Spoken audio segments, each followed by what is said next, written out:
Honourable member, that's okay, but I thought we started well that this is not about women, but then later we zero in on your daughters and mothers and sisters, and I thought it's a gender bill.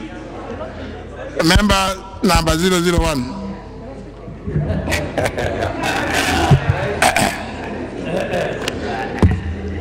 Thank you very much, Honorable Speaker. And Honorable Speaker, the Duale bill is one of the best bill ever since I joined this august house. Honorable Speaker, but I have some little reservation.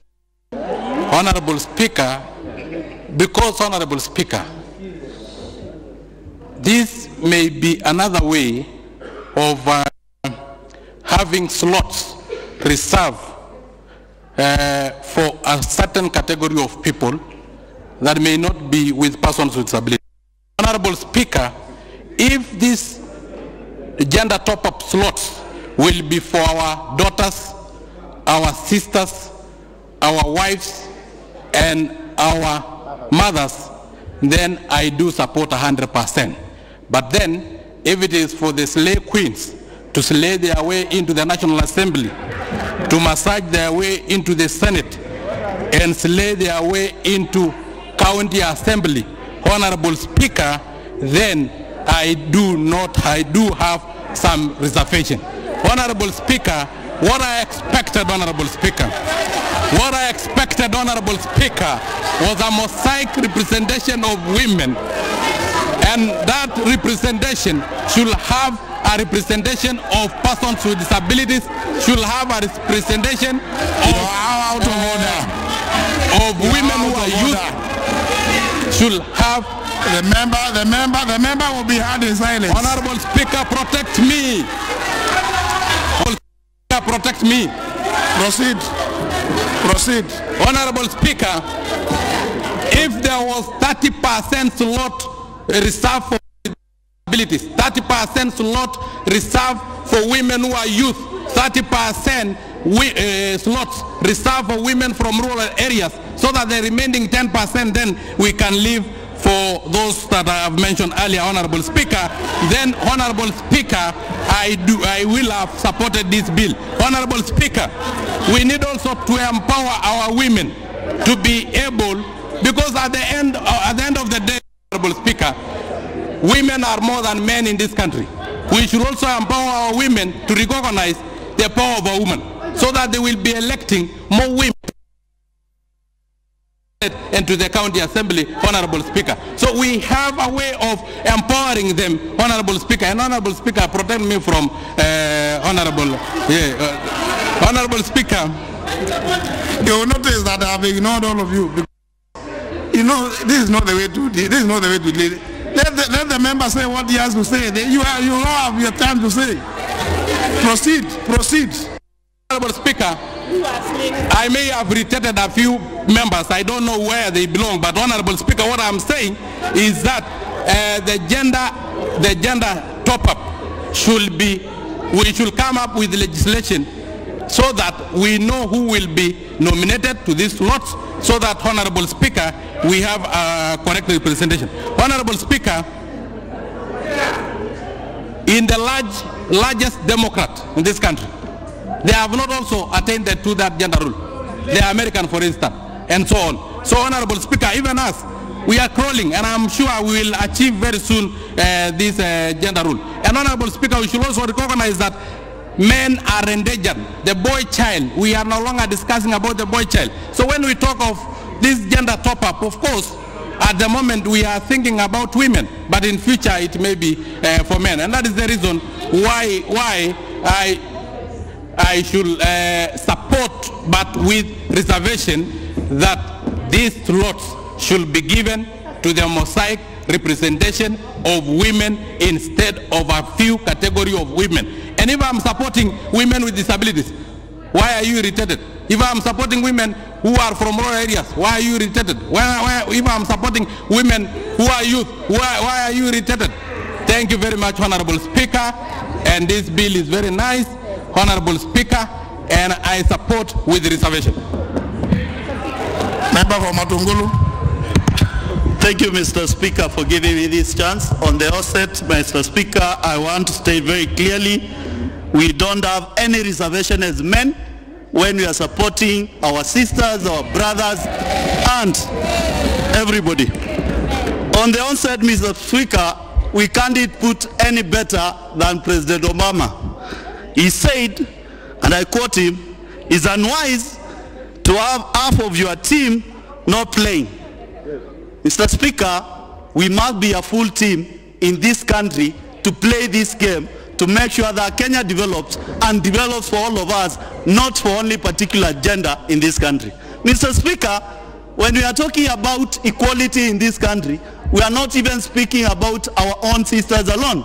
Mr. Speaker, I can say, and I can be a prophet of doom, that if members of male society in this house, we don't support this, in the next 15, 20 years to come, will be the people subjected to such kind of a bill. Mr. Speaker, we need to leave a legacy, Mr. Speaker. And it's the high time we handle this without emotions and without any putting ourselves to a situation whereby, Mr. Speaker, the Kenyan people are looking at us as selfish. Mr. Speaker, I've been elected to this house to make legislation. Mr. Speaker, the process which you have begun, it is not for only this parliament, but for the future of this country, the future of the kids who are being born today, the future of the nation, to show the nation where we are going, Mr. Speaker.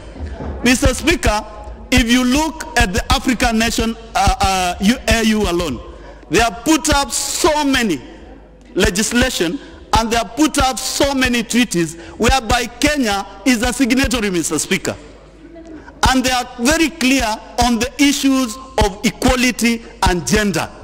When we talk about equality and gender, we need to put it very clearly. It does not belong to our sisters. It also belongs to men, Mr. Speaker. It is high time, Mr. Speaker, that we deal with this issue once and for all. We make sure that we have total equality within the country, total representation of all gender within the country, from the wards to constituency to counties to the national level. I would wish, Mr. Speaker, the next president of this country appoints a woman as a deputy president, so that we can give our ladies, our sisters, a chance to ascend to the throne of the State House, Mr. Speaker. But if we are trying to imagine that if we bring more sisters to this house, we are going to lose. Honorable Mule, why don't you wish that the next president be a woman? Why do you only wish that there will be a running mate? Proceed anyway, proceed. Mr. Speaker, you know you are my teacher. I stand guided, and I wish all the men, including my party leader, Kalonzo, to step down for a woman for that sake, Mr. Speaker. Mr. Speaker, we need to be very clear. Our party has spoken, the church has spoken, and it has members of parliament to make the legacy. Mr. Speaker, we cannot be in this house for free. We must give very clear direction of the kind of a nation we want to work with. Mr. Speaker, if you allow me to quote Pope Francis, he said this: "Women are important voice in today's society. Sometimes we are too machistas and we don't make room for women. Women are able to see things different from men, and we ask questions that men don't get." They do ask questions that men don't get. Mr. Speaker, without undue, and I know quite a number of members of this house want to support this bill, let's move forward and make sure that we enact this legislation as quickly as possible, and even if possible, Mr. Speaker, we make amendments to make sure that who want to be nominated, all those who need to be nominated, they join us before we close the chapter of this parliament, so that we can be able to leave a legacy which moves this country forward. And I don't foresee, for the sake of the nation, please members, let's use parliamentary language than what I've had. We cannot be in a system where we want to use names because we have reservation. Please, those are your reservation. Be parliamentary. God bless Kenya. God bless the women of this country. Well, reservation is parliamentary. Just to confirm, the word reservation is parliamentary. If that's the only one you have difficulties with. Now, no, honourable members, let us not interrupt. I was just telling the member for Matungulu that his wish should not just be for women to be the running mates. He should have actually wished that the next president be a woman. That's the only, and he has actually agreed with me. A member from Muranga County.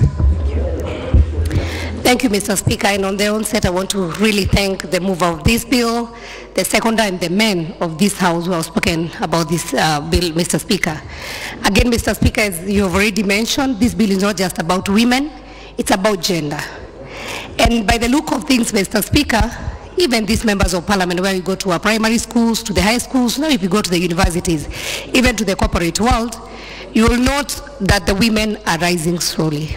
So for the members of this House, I also would like to urge you, let us support, because you never know. This time we are talking about a shortage of women, but in the next few years, we might need a shortage of men in this House. And I know equally they would like to be treated the same. Mr. Speaker, Article 81, when we look at the things that we have not attained in this Constitution, the issue of gender equality is something that we tried in the 11th Parliament. We did not manage to get the numbers. And so this time, Mr. Speaker, I want to beg my brothers and sisters who are in this House that we stand to be counted, Mr. Speaker, as members who have actually passed this bill, Mr. Speaker, in the Constitutional Amendment.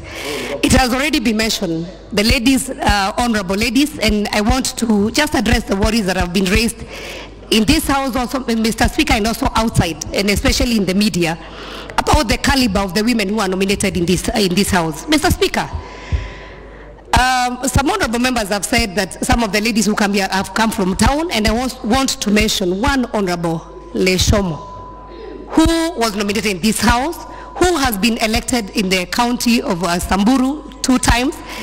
And Mr. Speaker, I want to know whether she's a slay queen. Mr. Speaker, look at Honorable Mother Wangari. She was nominated at the Senate, and now she's back as member for Gilgil. Look at Honorable Naisula. Gracious ladies as Honorable Barile, Honorable Millie Mabona, and Mr. Speaker, there are women who have contributed immensely to the discussions of this House, and even out there, they are doing amazing work. I pray, Mr. Speaker, we had Joaquin Dongo, who also came up with very great, amendments also in this House, Mr. Speaker. Janet Teya, the gracious lady from Kajiado, was nominated in the 11th Parliament, and she fought her way. Now she's the Women Rep Kajiado County. So, Mr. Speaker, when I hear members talking about slay queens, I would like to ask nominee number 001, now that he's a nominated member, can he tell this House whether he's a slay king? And which favors did he give to his political party to nominate him? I have Honorable Shamala.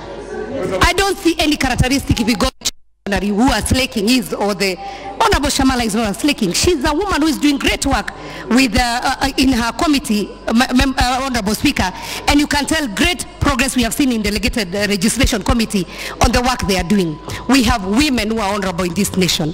Honorable Speaker, we have Article 27 that gives the powers to this House to legislate. And I want to tell the men in this House, kindly relax.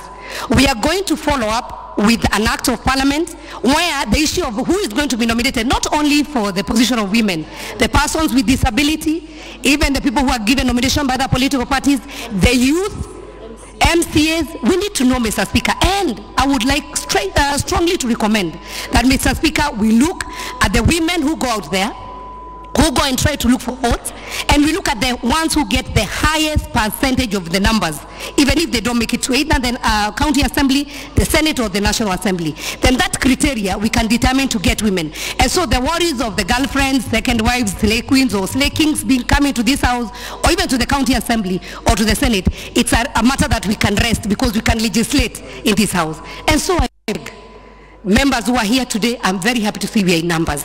And even the ones who are out there who are afraid to express themselves, Mr. Speaker, who also go out and depend on the women. 52 voters are women, the ones who are most committed. And as I said, it's not just about women.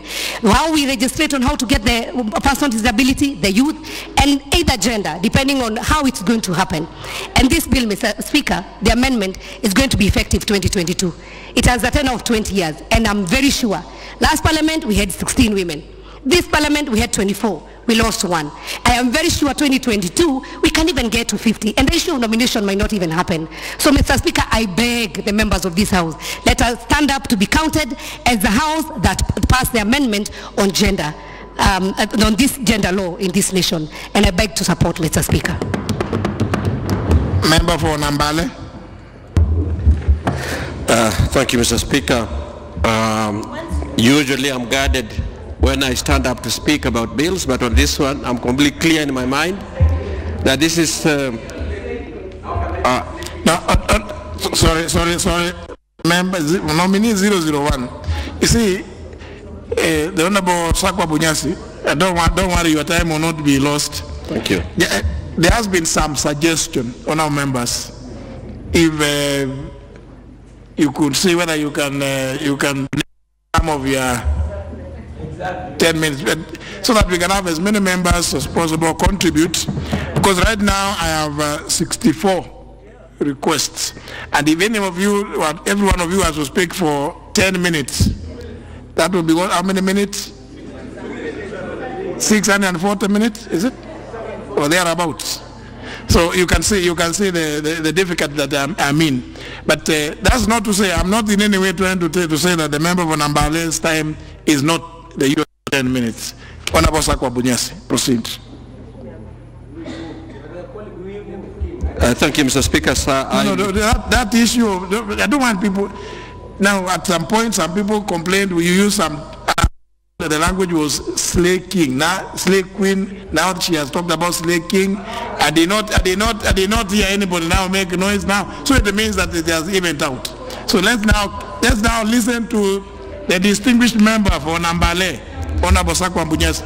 Yeah, thank you, Mr. Speaker, sir. And I hope member number 001 will keep quiet for a change. Mr. Speaker, sir, normally I'm guarded when I rise up to speak in the House on bills such weighty matters as is implied in this bill. But on this one, I'm completely clear in my mind that I support it, and I support it unreservedly.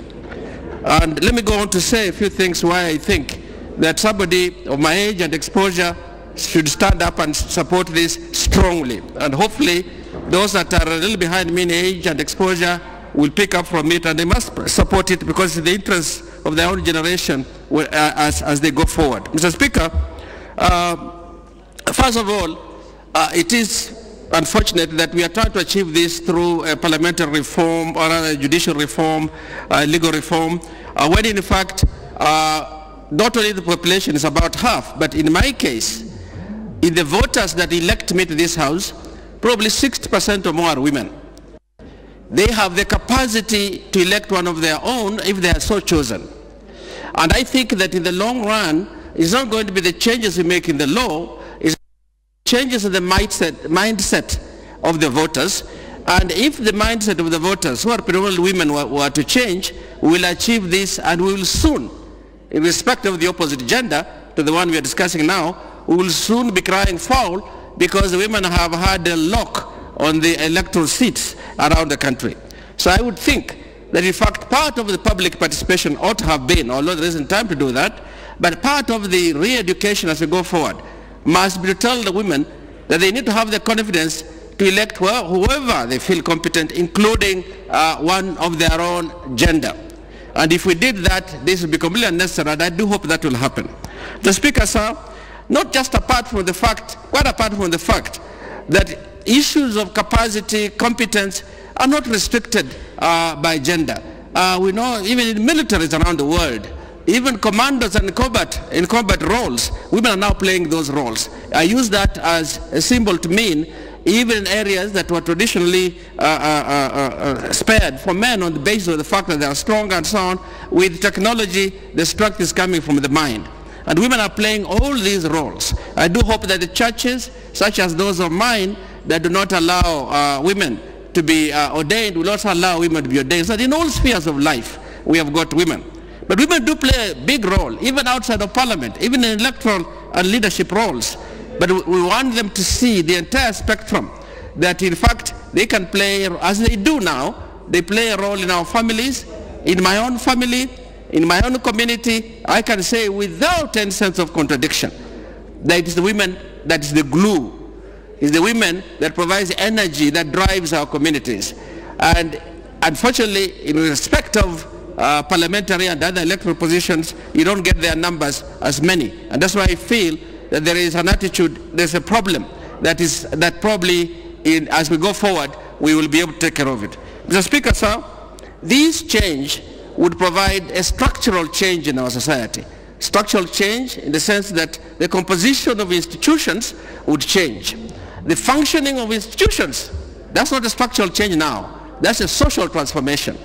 The functioning of the institutions that we should have changed structurally will change. People will see possibilities that didn't seem to exist before. And I am sure that if you change the gender composition of this House, if you are to overturn it the other way, the way the House acts, the way the House thinks, the way the House debates will change. And that is something that we may be losing now. So I think there is some real gain as we seek to achieve big words and big changes like the social transformation of this republic.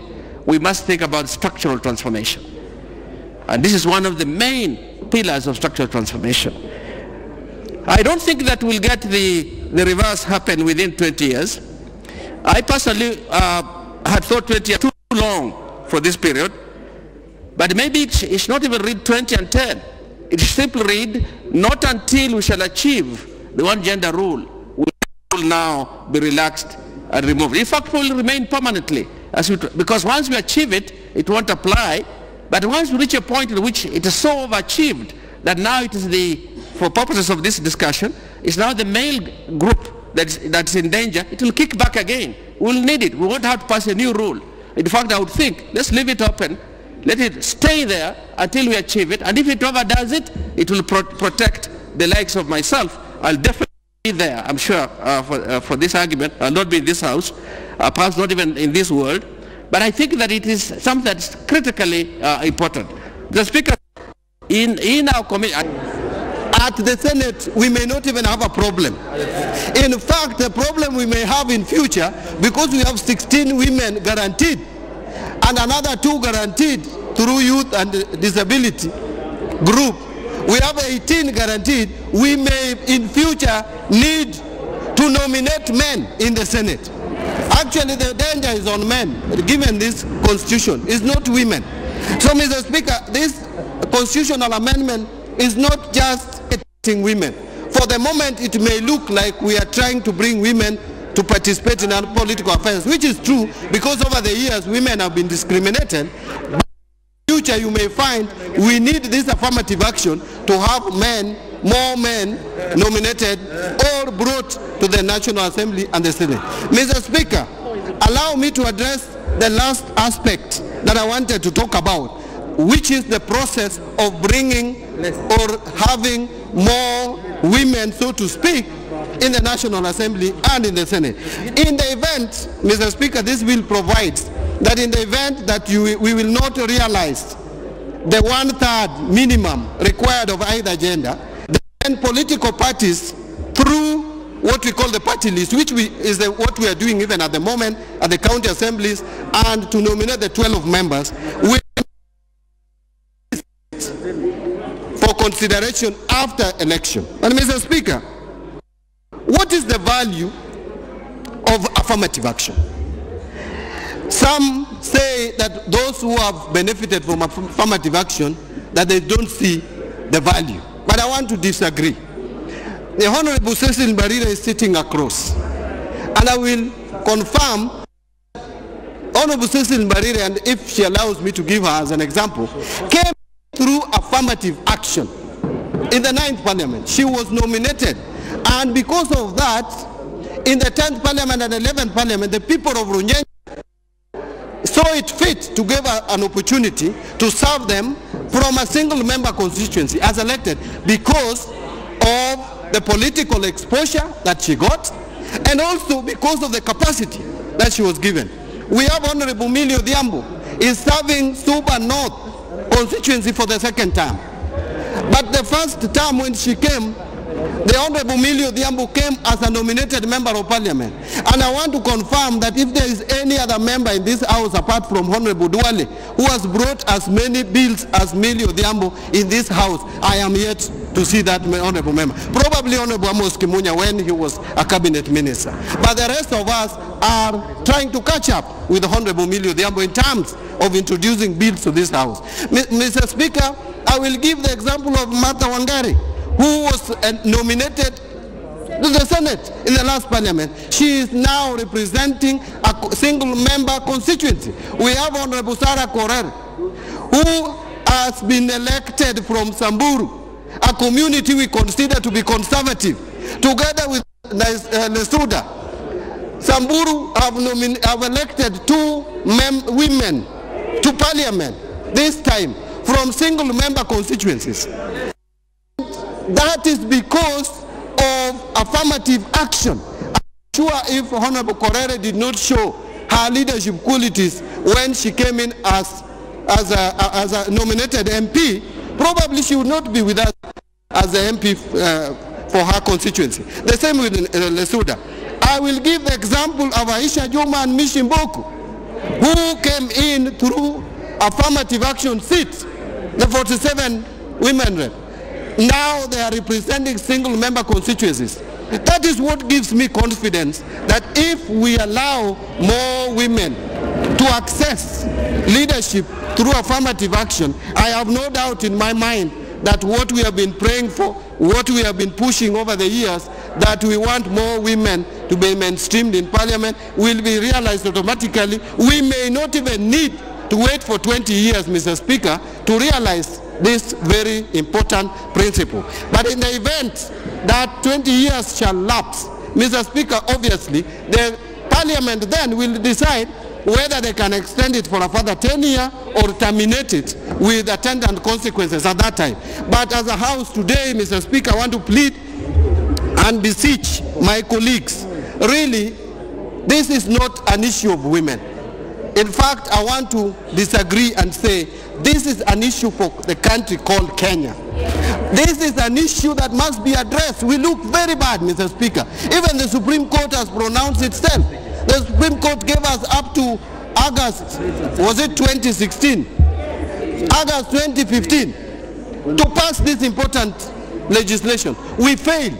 Mr. Speaker, I would hate to see a situation where we are fighting some Okio Mtata in court that this House is unconstitutional, that we have been defeated as a country, as members of Parliament. I don't want to go on record as having sat in a Parliament that was found wanting in terms of passing legislation that would have mainstreamed the 2/3 gender rule in the Constitution. Something we were aware of, something we campaigned. And by the way, Mr. Speaker, as I conclude, if you look at Article 81, it's really shocking that all the provisions of Article 81 have been implemented except the 2/3 gender rule. Mr. Speaker, it talks about freedom of citizens to exercise their political rights. We have been doing that. Mr. Speaker, just 1 minute as I conclude. It talks about fair representation of people with disabilities. We have been doing that, although we need to do more. But Mr. Speaker, it talks about universal suffrage. It talks about secret ballot, freedom from violence, conduct by independent body, IEBC, transparent process that we have always been shouting about. But this one provision under Article 81 of not more than 2/3 of the members of elected public bodies shall be of the same gender. Mr. Speaker, that one, this House has failed and the country has failed to actualize. Mr. Speaker, with those many remarks, I just want to sit and second the bill and ask my colleagues to find favor with the Duale bill, although Honorable Duale doesn't want it to call Duale bill. Thank you, Mr. Speaker. Well spoken. Honourable members, before I propose the question, I can see, don't worry. You know, I can see there are 53. Don't raise your tiny hand up there, Honourable Ongili. Just relax. Don't, you know, you are very far. In fact, you can, the machine only shows the first 10. So you must be in the group which is somewhere inside there. So just relax. It will give as many of you as possible a chance to make your comments, contribute. But before I propose the question, of members, allow me to recognize the presence in the Speaker's Gallery of the Honorable Senator Dr. Agnes Zani, 8 members from the County Assembly of Nairobi,